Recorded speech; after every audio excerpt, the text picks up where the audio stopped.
Hello everyone, welcome back to Ajith movie Modis YouTube channel. నేను ఈ వీడియోలో రీసెంట్గా మలయాళంలో రిలీజ్ అయిన 916 కుంజుండన్ అనే మూవీని ఎక్స్ప్లెయిన్ చేయబోతున్నాను. ఇక్కడ మూవీలో మన హీరో చాలా అంటే చాలా పొట్టిగా ఉంటాడండి. పెళ్లి వయసు వచ్చినప్పటికీ పెళ్లి అవ్వట్లేదు. ఎన్ని సంబంధాలు చూసినా ప్రతి ఒక్కరు రిజెక్ట్ చేస్తున్నారు. ఫైనలీ ఒక అందమైన అమ్మాయి కుంజుండన్ ని యాక్సెప్ట్ చేసి పెళ్లి చేసుకుంటే ఫస్ట్ నైట్ రోజు అతనికి ఒక భయంకరమైన నిజం తెలుస్తుంది. నేను ఇలా ఉన్నా కూడా నన్ను ఎందుకు పెళ్లి చేసుకుందని. ఏం తెలిసింది? చివరికి ఇద్దరు హ్యాపీగా ఉన్నారా లేదా, కుంజుండన్ లైఫ్ ఎలా ఉంటుంది, ఇదంతా తెలుసుకోవాలంటే మూవీ చూడాల్సిందే. చాలా ఇంట్రెస్టింగ్ గా క్రేజీగా ఉంటుంది. మన స్టైల్లో ఎక్స్ప్లెయిన్ చేస్తాను. అందుకంటే ముందు మీకు ఏం చేయాలో తెలుసు కదండి. చిన్న లైక్ అండ్ స్మైల్ తో వీడియోని స్టార్ట్ చేసేయండి. Thank you. మూవీ ఓపెన్ అవగానే ఫాదర్ అండ్ డాటర్ కేరళలో ఒక నదిలో ఒక పడవలో వెళ్తూ ఉంటారు. వెళ్తూ దారి మధ్యలో ఒక పెద్ద ఆరోగ్యం బాలేక స్పృహ తప్పి కింద పడిపోయి ఉంటే ఇక్కడే మన చిన్న పాప ఆ పెద్ద చూసి నాన్న పాపం స్పృహ కోల్పోయి కష్టపడుతున్నాడు, మనం ఇంటికి తీసుకెళ్దామని ఇంటికి తీసుకెళ్లి ట్రీట్మెంట్ చేయిస్తారు. ఈ చిన్న పాప వాళ్ళ నాన్న పెయింటర్, బయటకు వెళ్ళి వర్క్ చేస్తూ ఉంటాడు. నేను వెళ్ళొస్తాను, మీరు ఇక్కడే రెస్ట్ తీసుకుని అతనితో చెప్పి అక్కడి నుంచి వెళ్ళిపోతాడు. ఆ పెద్ద చిన్న పాపతో ఏంటమ్మా, ఏంటి నీ పేరు, ఏం చదువుతున్నావు అంటే తన పేరు చెప్పి నేను స్కూల్కి వెళ్ళట్లేదు అని చెప్తుంది. నాకు హెల్త్ బాగాలేదు అందుకనే స్కూల్కి వెళ్ళట్లేదని. సర్లే అండి అంకుల్, నాకు ఏదైనా ఒక స్టోరీ చెప్తారా అని కథ చెప్పడం మా నాన్న ఆపేశారు, కనీసం మీరైనా నాతో చెప్పండి అని అంటే అప్పుడు అక్కడ ఒకతను ఒక కథ చెప్తాడు, కుంజుండన్ కథని. కట్ చేస్తే ఇదిగో ఇతనికి ముగ్గురు పిల్లలండి. ముగ్గురు మగవాళ్ళే. పెద్ద కొడుకు పెళ్ళైపోయి ఉంటుంది, ఇద్దరు బిడ్డలు ఉంటారు. రెండో కొడుకు మూవీలో మన హీరో సిద్ధార్థ్, ఇతనే చిన్న కొడుకు. చాలా నార్మల్ సాదా సీదా ఫ్యామిలీనే. సిద్ధార్థ్ వాళ్ళ నాన్నకి అదే ఊర్లోనే ఒక హోటల్ ఉంటుంది. హోటల్లో పరోటా మాస్టర్ ఆ రోజు గొడవ పడుతున్నాడు. ఏమండి, ఎన్నో నెలల నుంచి చెప్తూ వస్తున్నారు జీతం పెంచుతారని, ఈసారి కనుక జీతం పెంచకపోతే నేను ఇక్కడ నుంచి జాబ్ వదిలే వెళ్ళిపోతున్నానని వెళ్ళిపోతుంటే సిద్ధార్థ్ వాళ్ళ నాన్నగారు ఫ్రెండ్ ఒక అతను ఒక అమ్మాయిని తీసుకొచ్చి ఎన్నాళ్ళ నుంచి అడుగుతున్నా ఒక అమ్మాయిని హోటల్లో పెట్టాలని, ఇదిగో ఈ అమ్మాయి వర్క్ చేయడానికి రెడీగా ఉందంటే పరోటా మాస్టర్ వావ్ ఎంత అందంగా ఉంది ఈ అమ్మాయి అంటే, అది ఇంతకు ముందు ఇచ్చిన జీతమే ఇవ్వండి ఓనర్ గారు, మన హోటల్ ఇంత అందంగా ఉంటే ఎలా వదిలిపెట్టి వెళ్ళను, నేను ఈ అమ్మాయికి ఎలా వర్క్ చేయాలో ట్రైనింగ్ ఇస్తానని లోపల తీసుకెళ్తాడు. దాంతో సిద్ధార్థ్ వాళ్ళ నాన్న చిన్న స్మైల్ ఇచ్చి నాకు తెలుసులేరా నువ్వు ఎందుకు వెళ్ళిపోవట్లేదు అని, ఏదైతేనే ఈ అమ్మాయి వచ్చి మంచి పని జరిగింది అని అనుకుంటాడు. సీన్ కట్ చేస్తే ఇప్పుడు మన సిద్ధార్థ్ని చూపిస్తారు. సిద్ధార్థ్ గురించి చెప్పాలంటే ఇప్పుడైతే వెల్ సెటిల్డ్ అండి. సిద్ధార్థ్ దగ్గర చాలా మంది వర్క్ చేస్తుంటారు. ఆఫీస్ లో ఉన్న వాళ్ళందరూ సిద్ధార్థ్ కి మెయిన్లీ రెస్పెక్ట్ ఇస్తుంటారు. తను చేసే పని ఏంటనేది ఇంకా రివీల్ చేయలేదు, ఎండింగ్ లో మీకు తెలుస్తుంది. చాలా సంవత్సరాలుగా ఇంట్లో వాళ్ళు పెళ్లి సంబంధాలు చూస్తున్నారండి సిద్ధార్థ్ కి. పాపం ఒక్కటి కూడా సెట్ అవ్వట్లే. అందరూ సిద్ధార్థ్ హైట్ చూసి పర్సనాలిటీ చూసి రిజెక్ట్ చేస్తున్నారు. రోజు మన సిద్ధార్థ్ బస్ లో వెళ్లే ఒక అమ్మాయిని చూస్తూ సైట్ కొడుతూ ఉంటాడు. సడన్ గా అమ్మాయికి పెళ్లి అయిపోయిందని తెలియగానే హార్ట్ బ్రేక్ అయిపోయిందని వాళ్ళందరినీ పిలిచి, మావా తన మీద ప్రాణాలే పెట్టుకున్నాను మావా, ఈ రోజు నన్ను వదిలేసి వెళ్ళిపోయింది, వేరే వాళ్ళని పెళ్లి చేసుకుందని యాజ్ యూజువల్ అందరూ బాధపడేలాగా బాధపడుతూ ఉంటే అలాంటి టైంలోనే ఇంట్లో వాళ్ళు ఈ మ్యాట్రిమోనీ గురించి డీటెయిల్స్ తెలుసుకొని మ్యాట్రిమోనీలో ప్రొఫైల్ అప్డేట్ చేస్తారు సిద్ధార్థ్ది. 2 రోజుల తర్వాత వైష్ణవి అనే ఒక అమ్మాయి ఈ అకౌంట్ కి రిక్వెస్ట్ ఇచ్చింటుంది. ఈ విషయం సిద్ధార్థ్ వాళ్ళ అన్నకి తెలిసి ఫ్యామిలీ మెంబర్స్ అందరితో డిస్కస్ చేసి సిద్ధార్థ్ దగ్గరికి వెళ్ళి చూపిస్తాడు. ఈ అమ్మాయి నీకు రిక్వెస్ట్ పంపించిందిరా, చూడడానికి కూడా చాలా అందంగా ఉంది, ఒకసారి చూడంటే సిద్ధార్థ్ కళ్ళద్దాలు పెట్టుకొని ప్రొఫైల్ చెక్ చేస్తూ చాలా హ్యాపీగా ఫీల్ అవుతాడు. అమ్మయ్య చాలా అందంగా ఉంది అమ్మాయిని. ఇంట్లో వాళ్ళు కూడా అదే ఫీల్ అవుతారు. సిద్ధార్థ్ వాళ్ళ అమ్మ కిచెన్ లో వంట చేస్తూ సిద్ధార్థ్ వాళ్ళ అన్నతో, ఒరే ఎంతమంది అమ్మాయిలు వీడిని రిజెక్ట్ చేసింటారు, ఒక అమ్మాయి వెతుక్కుంటూ వీడి కోసమే వచ్చింది, రిక్వెస్ట్ పెట్టిందంటే ఈ అమ్మాయిని వదులుకోకూడదు, వెంటనే సంబంధం మాట్లాడిద్దామని ఈ అమ్మాయి నా కోడలుగా ఫిక్స్ అయిపోయాను అని చెప్తుంది. ఆ తర్వాత ఆ రోజు సాయంత్రం సిద్ధార్థ్ వాళ్ళ ఫ్రెండ్స్ తో సిట్టింగ్ కూర్చొని మాట్లాడుతుంటే, ఒరే మావా అంతా ఓకే కానీ ఆ అమ్మాయి నిన్ను యాక్సెప్ట్ చేసిందనేదే నేను యాక్సెప్ట్ చేయలేకపోతున్నాను రా, అందంగా ఉంది, నీకు చాలా ప్రాబ్లమ్స్ వస్తాయి ఒకవేళ పెళ్లి చేసుకుంటే, ఆ అమ్మాయిని నువ్వు హ్యాపీగా చూసుకోవాలి, లేదంటే పెళ్ళి అయిన కొద్ది రోజులకే నేను వదిలేసి వెళ్ళిపోతుంది, బయట చూస్తున్నావు కదా సొసైటీ ఎలా ఉందో అని. ఆ రోజు రాత్రి ఆ ఏరియాలో ఒక ప్రాస్టిట్యూట్ లేడీ ఉంటుంది, శిల్ప తన పేరు, తన దగ్గరికి వెళ్ళమంటారు. అక్కడికి వెళ్ళిన తర్వాత సిద్ధార్థ్ ఏం తెలియనట్టు మాట్లాడుతుంటే, మీరేం భయపడకండి, మీ ఫ్రెండ్స్ ఆల్రెడీ పేమెంట్ చేశారు, ఇంకో విషయం ఏంటంటే మీ ఫ్రెండ్స్ నాతో చెప్పారు త్వరలోనే మీకు పెళ్ళవబోతుందంట, మొహంలో చూస్తుంటే ఆనందం ఒట్టి పడుతుందని అలా మాట్లాడుతూ శిల్ప సిద్ధార్థ్ చేయి పట్టుకొని అతనితో రొమాంటిక్గా బిహేవ్ చేయడానికి ట్రై చేస్తుంటే సరిగ్గా అప్పుడే పోలీసులు అక్కడికి వస్తారు, డోర్ బెల్ కొడుతున్నారు. వెంటనే సిద్ధార్థ్కి ఫుల్ భయం వేస్తుంది. ఏంట్రా ఇది, లేక ఒక అమ్మాయి నన్ను వెతుక్కుంటూ వస్తే ఇలా ఇక్కడికి వచ్చి అడ్డంగా బుక్ అయిపోయాను. ఈ విషయం తెలిస్తే ఇంకా అమ్మాయి నన్ను యాక్సెప్ట్ చేస్తుందా అని బాధపడుతూ ఉంటే శిల్ప డోర్ ఓపెన్ చేసి పోలీసుల్ని లోపలికి పిలుస్తుంది. ఇల్లు మొత్తం పోలీసులు వెతికినా ఎవరు ఉండరు లోపల. ఇంతకీ శిల్ప సిద్ధార్థ్ని ఎక్కడ దాచిపెట్టిందంటే, సిద్ధార్థ్ ఎలాగో పొట్టిగానే ఉంటాడు కాబట్టి ఒక తొట్టిలో టవల్ వేసి మూసేస్తుంది.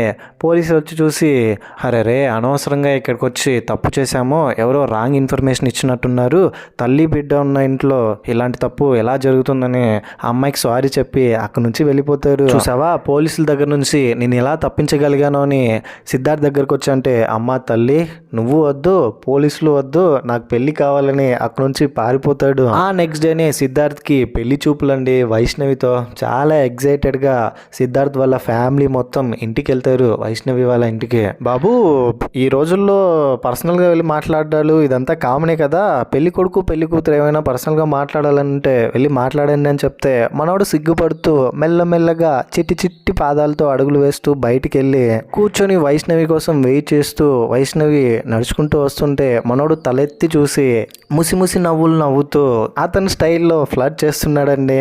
మనిషి చూడ్డానికి ఇలా ఉన్న లోపల మనసు మాత్రం చాలా మంచిదని వైష్ణవికి అర్థమవుతుంది. ఈ పెళ్ళికి ఓకే చెప్తుంది. All are full happy. ఇంకేముంది, అదే హ్యాపీనెస్తో పెళ్లి ఏర్పాట్లు చేసి అంగరంగ వైభవంగా పెళ్లి జరిపిస్తారు, ఊరేగింపు కూడా చేస్తారు. ఇంతకుముందు ఎవరైతే సిద్ధార్థ్ని చూసి ఎగతాళి చేశారో వాళ్ళ ముందే ఊరేగింపు చేయడంతో చాలా హ్యాపీగా ఫీల్ అవుతారు. అయితే పెళ్లి చేసుకుని ఫస్ట్ డే పెళ్లి కూతురు వాళ్ళ ఇంటికి వెళ్ళాలని వాళ్ళ ఇంటికి వెళ్ళి ఆ రోజు ఫస్ట్ నైట్కి అన్ని ఏర్పాట్లు చేస్తున్నారు. మనోడు సిద్ధార్థ్ కూడా లోపలికి వెళ్ళిపోయి మల్లెపూలు చేతికి చుట్టుకొని స్మెల్ చేస్తూ ఫీల్ అవుతూ వైష్ణవి కోసం వెయిట్ చేస్తూ ఉంటాడు. ఇంకోవైపు వైష్ణవి కూడా స్మైల్ ఫేస్తో రెడీ అవుతూ ఉంటే ఇంట్లో వాళ్ళు వచ్చి పాలిచ్చి లోపలికి పంపిస్తారు. లోపలికి వెళ్ళిన తర్వాత ఇద్దరు సిద్ధార్థ్ కొంచెం పాలు తాగి వైష్ణవి కొంచెం ఇస్తే వైష్ణవి సరే అండి నాకు టైర్డ్గా ఉంది నేను పడుకుంటాను అని చెప్తుంది. పడుకునేదా ఏంటి అప్పుడేనా, కొద్దిసేపు మాట్లాడుకోవచ్చు కదా అని తల్లో ఉన్న మల్లెపూలు చూసి ఈ పూల్లో మీరు చాలా బాగున్నారు అంటే సిద్ధార్థ్ దగ్గర వైష్ణవి మీరు హ్యాండ్రెడ్ ఫోన్ యూస్ చేయరా అంటే లేదు అలాంటి అవసరం నాకు ఇంకా రాలేదు, ఎందుకు ఊరికే డిప్రెస్ అయిపోయి ఆ స్మార్ట్ ఫోన్ యూస్ చేయడం అని మనశ్శాంతి కోసం ఈ కీప్యాడ్ మొబైలే నేను యూస్ చేస్తున్నాను, ఇదే పీస్ఫుల్గా ఉంది అని అంటాడు. ఇలా వీళ్ళిద్దరూ మాట్లాడుతుంటే సడన్గా డోర్ ఎవరో కొడుతున్నారు. వెళ్ళి చూస్తే ఇంట్లో వాళ్ళు వైష్ణవి మీ తాతగారికి హార్ట్ అటాక్ వచ్చిందంట అని చెప్తుంది. వైష్ణవికి వాళ్ళ తాత అంటే చాలా ఇష్టం. ఇలా అవడంతో వెంటనే అంబులెన్స్ లో వైష్ణవి కూడా వెళ్తుంది హాస్పిటల్ తీసుకెళ్ళడానికి.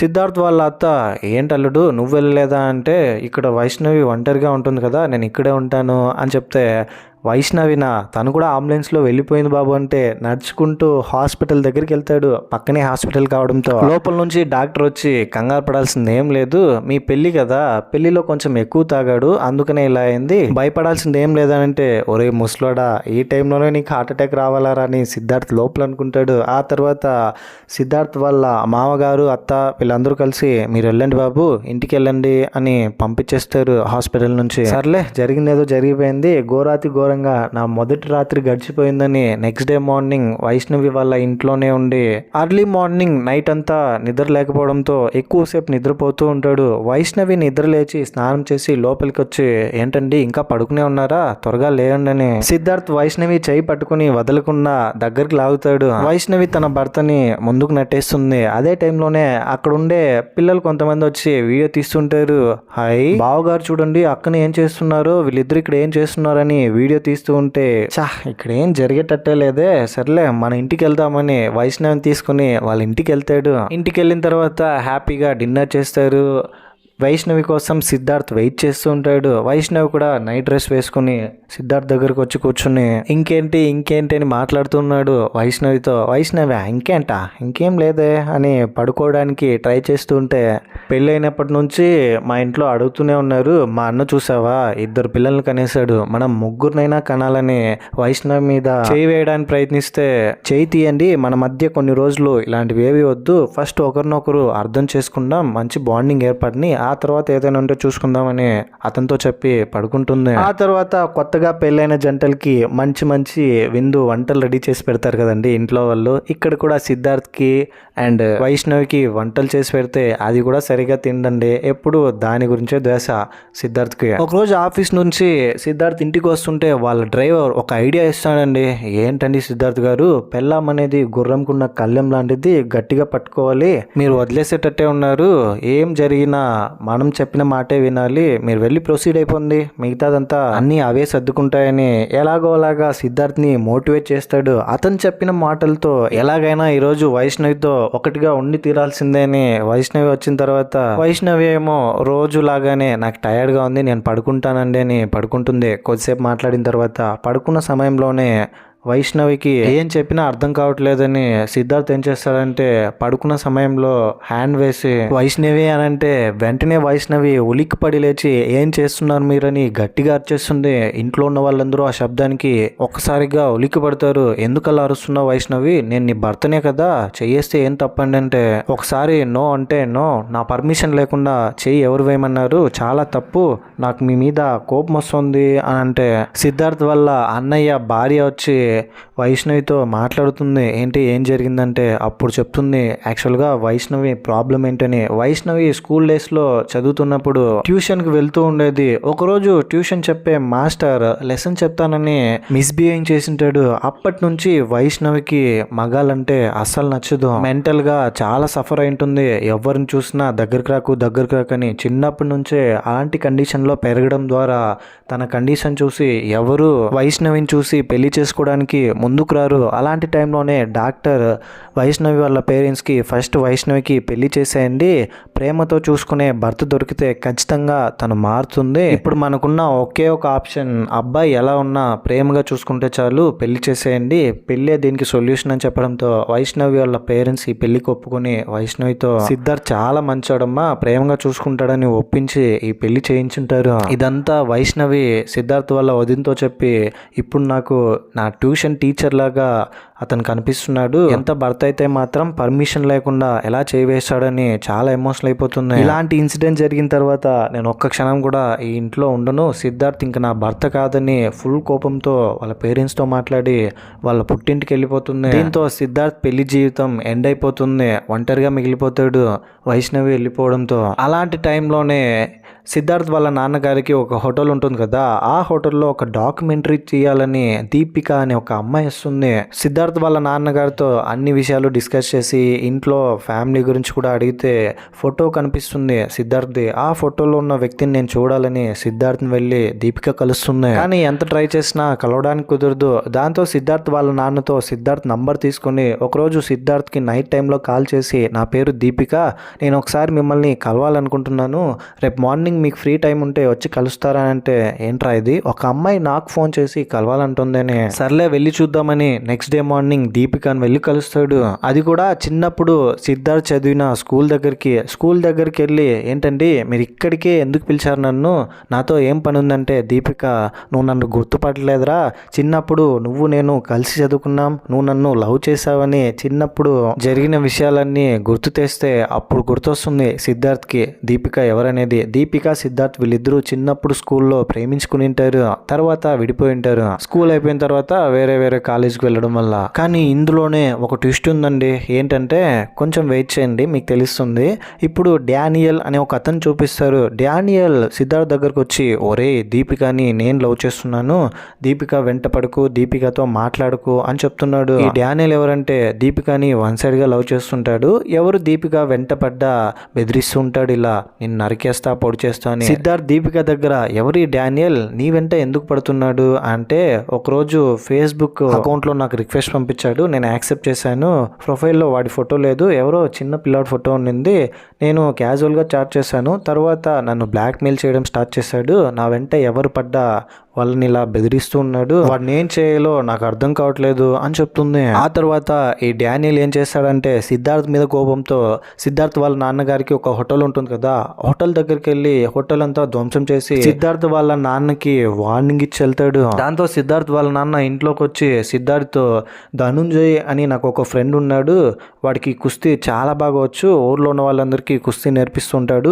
ఎంతమంది వచ్చినా వాళ్ళని ఈజీగా కొట్టగలడు, వాడిని ఇక్కడ తీసుకురండి, ఈ డానియల్ కథ ఏందో చూస్తామని అతని దగ్గరికి వెళ్తే కుస్తీ నేర్పించే అతను చనిపోయి ఉంటాడు. అతను కొడుకు ఉంటాడు, కొడుకు కూడా తండ్రి లాగానే కొడుకు కూడా కుస్తీ వచ్చు కాబట్టి సిద్ధార్థ్ ఎలాగోలాగా మీ నాన్న ఫ్రెండే మా నాన్నని కన్విన్స్ చేసి ఇంటికి తీసుకొచ్చేస్తాడు అతని కొడుకుని. ఆ తర్వాత సిద్ధార్థ్ ఎప్పుడు దీపికాని కలవడానికి వెళ్ళినా కూడా అతని వెనకాలే తీసుకెళ్తాడు. ఆ తర్వాత దీపిక సిద్ధార్థ్కి ఒక రింగ్ తొడుగుతుంది, నువ్వంటే నాకు చాలా ఇష్టం, ఇప్పుడు కూడా మనం ప్రేమించుకుందామని. ఇక్కడే రివీల్ అయ్యే ట్విస్ట్ ఏంటంటే దీపిక సిద్ధార్థ్ని లవ్ చేస్తున్నదు, ఇష్టపడుతున్నట్టు నటిస్తూ ఉంటుంది. ఈ డానియల్ కూడా దీపిక మంచే, దీపిక డానియల్తో చెప్పి సిద్ధార్థ్ వెంట పడమని ఉంటుంది. ఇదంతా ఎందుకు చేస్తుందంటే ఇంతకీ సిద్ధార్థ్ ఏం పని చేస్తుంటాడో తెలుసా, వెజిటేబుల్స్ అన్నీ ఇంట్లోకి తీసుకొచ్చి వాళ్ళ నాన్న హోటల్కి తీసుకెళ్తున్నారని వెజిటేబుల్స్ లోపల బంగారాన్ని పెట్టి విదేశాలకి ఎగుమతి చేసేదే అండి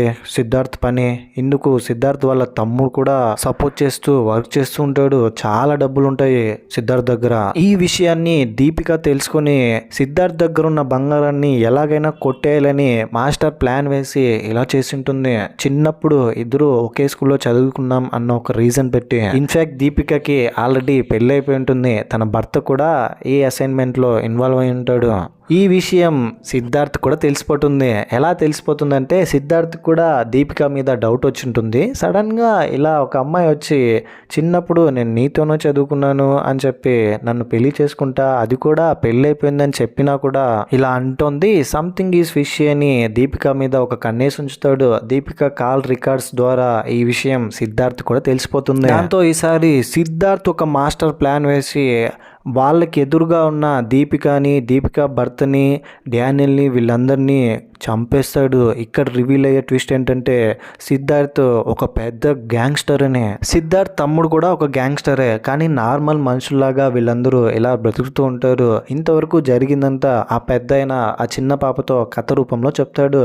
మీరు చెప్పిందంతా బాగానే ఉంది అంకుల్, కుంజుండన్ పెద్ద రౌడీ, బంగారాన్ని విదేశాలకి ఎగుమతి చేస్తాడని చెప్పారు కదా, అతనికి ఒక భార్య ఉండింది కదా వైష్ణవి, తను ఏమైంది అంటే చూడు పాప, మనల్ని ప్రేమించే వాళ్ళు మన పక్కన ఉన్నప్పుడు ఆ విషయం మనకు అర్థం కాదు, కొన్ని సందర్భాల్లో వాళ్ళ ప్రేమని మనం అర్థం చేసుకోం కూడా, ఎప్పుడైతే వాళ్ళకి మన మొద్దు అని డిస్టెన్స్ పెరుగుతుందో అప్పుడే వాళ్ళ నిజమైన ప్రేమ మనకు తెలుస్తుందని. కుంజుండన్ దగ్గర నుంచి వైష్ణవి వెళ్ళిపోయిన తర్వాత కుంజుండన్ వైష్ణవిని తలుచుకుంటూ చాలా రోజులు బాధపడి ఉంటాడు. ఇలాంటి ఒక అమ్మాయి నన్ను ఇంతవరకు ఎవరూ ప్రేమించలేదు, నేను చేసిన ఒక్క తప్పు వల్ల అలా వెళ్ళిపోయిందని. ఇంకోవైపు వైష్ణవి కూడా కుంజుండన్ తనపై చూపించిన ప్రేమ, కేరింగ్ ఇదంతా తలుచుకొని ఆ రోజు పర్మిషన్ లేకుండా చేసిన ఒక తప్పుని మన్నించేసి ఫైనల్గా కుంజుండన్ని యాక్సెప్ట్ చేయడానికి సిద్ధమవుతుంది. కుంజుండన్ వైష్ణవి వాళ్ళ ఇంటికి వెళ్ళి జరిగిందేదో జరిగిపోయింది, నా తప్పు అయిపోయింది, నన్ను క్షమించండి, ఇక నుంచి